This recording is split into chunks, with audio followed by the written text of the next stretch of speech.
Hey, pretty good trick, eh? Here's a good story.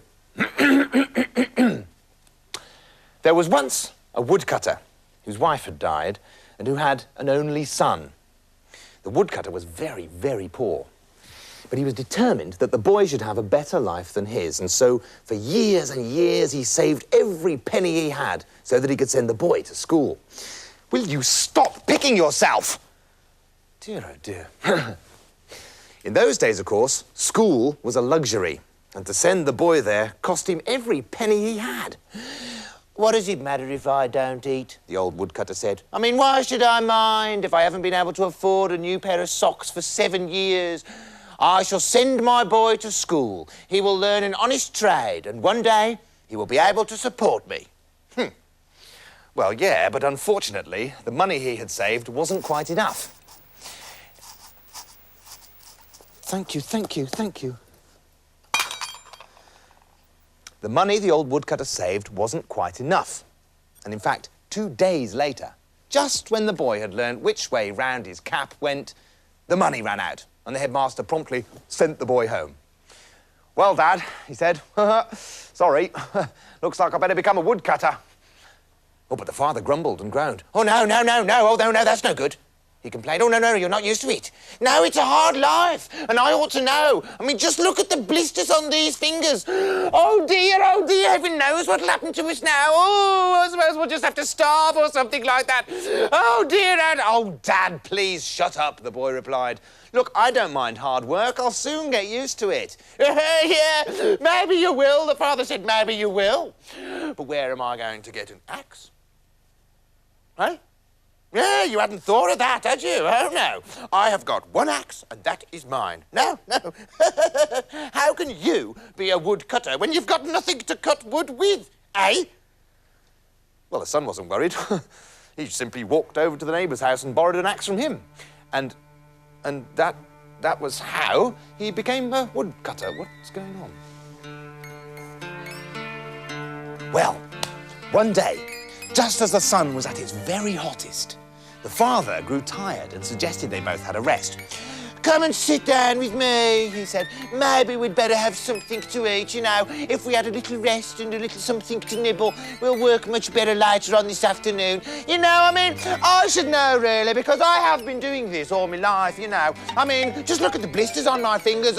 No, Father, shut up a minute. You rest. I'm going for a walk. A walk? The father wailed. A walk, he says. Are you completely bonkers? You'll tire yourself out. You'll be no good for anything. I think you'd better listen to me just for a moment. But the son went off for a walk anyway. It was a lovely day, and he was enjoying the fresh air with the sun beating down on his... Ow! With the sun beating down on his face, and although he probably wouldn't have admitted it, even to himself, he was rather happy being away from his ever-complaining father. Anyway, he hadn't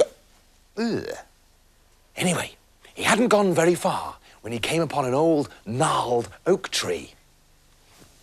It must have been at least 100 years old, for it was leaning dangerously to one side, as if about to fall on top of the next person to stop for a picnic. Well, the boy didn't stop, but as he passed the tree, he heard a thin voice squealing somewhere inside the trunk. Let me out!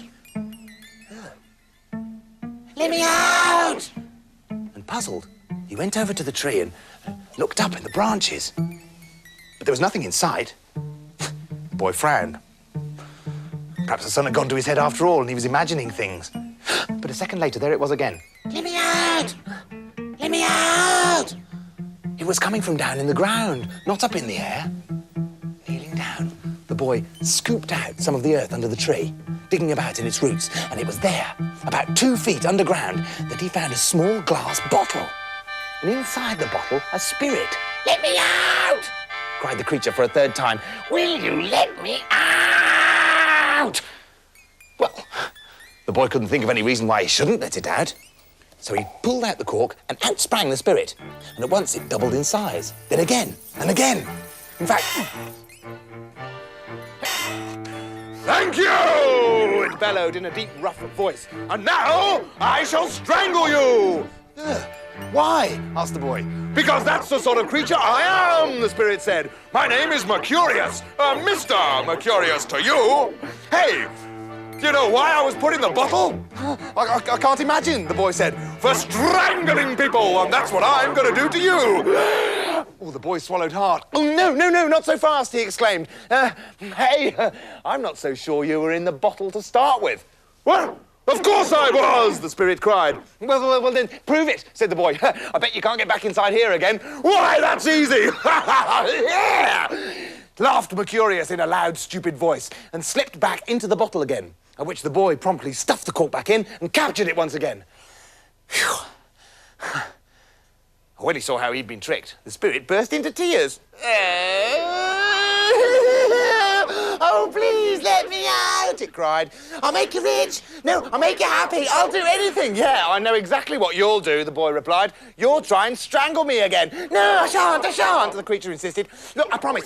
Let me out and I'll make you very, very, very rich. Well, the boy thought about it. He'd outsmarted Mr. Mercurius once. He could do it again. And certainly the creature sounded sincere enough. So he nodded and he opened the bottle. And once again, the spirit doubled and tripled in size. But this time there was no more talk of strangling. I will keep my word, it said. Take this piece of rag. If you spread it over a wound, the wound will heal. And if you rub it against steel or iron, the metal will change into silver. Goodbye! And with that, Mercurius strode off through the forest, knocking a few trees out of his way as he went. Well, as soon as he was gone, the boy decided to try out this magical piece of rag. He'd carried the neighbour's axe with him, so he started by rubbing the rag against that. And sure enough, the axe turned at once into the very purest silver. Brilliant! Well, he was very pleased with himself, as you can imagine. But when he got back, his father was less than pleased to see him. Oh, Clarky, where have you been? He moaned. Forgotten there's work to do, have you? I always said it'd be too hard for you. Oh, dear. All right, then let's have your axe. I suppose I'd better cut down another tree while you sit around the place doing nothing. And he took the son's axe and whacked it into another tree. The silver axe bent in half. Oh, no! Now look what you've done! That axe was worth 5 marks, the father whined. Oh, I'll have to pay for the damage, of course. It's our neighbour's axe, unless you've forgotten. Father, the boy began, I can pay for a new axe. You see, don't tell me what you can and what you can't pay for. Honestly, students, look, why don't you try and make yourself useful just for once? Take the bendy axe down to the market and see what you can get for it. I'll go round to our neighbour and try to explain. Oh, I don't know. Oh, look at these blisters. I don't... Well, the son did as he was told. He took the axe to the market, but not to the ironmonger stall or the scrap stall, as his father had suggested, but to the local goldsmith. Well, the goldsmith immediately recognised the axe for what it was. Oh, that is pure silver, he said, and it's a very fine quality, too. I would say that's worth... I'll give you 500 marks for it. Well, the boy was overjoyed and ran home to his father with all the money. Oh, hello, here comes trouble again. All right, then, how much did you get for the axe? He demanded. Nothing, was it? Nothing? Less than nothing? What'd you get? Half a peanut? I got 500 marks, father, the son said, and gave his father a great handful of coins. You got... 500? You? How? The father could hardly speak. So the son told him everything that had happened with the spirit in the bottle and how, by simply being quick-witted and hopeful, he had managed to make himself a fortune. Well, the father didn't believe it at first, but when the son showed him the magic rag, he was forced to change his mind, especially once he had cured his blisters. That's fantastic! Hey, we can forget this woodcutting lark for a start. This is all our problems solved. And sure enough, it was. The son had enough money to go back to school and finish his studies, and he did very well, too. In fact, he got a GCSE in Latin, jousting, haymaking, witch-burning, applied haymaking, and he came top in history. Mind you, history was a lot easier to learn in those days as there was less of it. And, well, that was the end of that. And what, you may ask, became of Mercurius? Well, nobody knows. After he was released from the bottle, the spirit simply disappeared. And if you ask me, that's just as well. Well, after all, he was pretty repulsive. Not only very ugly, but also completely stupid, if you ask me. I mean, who's ever heard of a spirit who...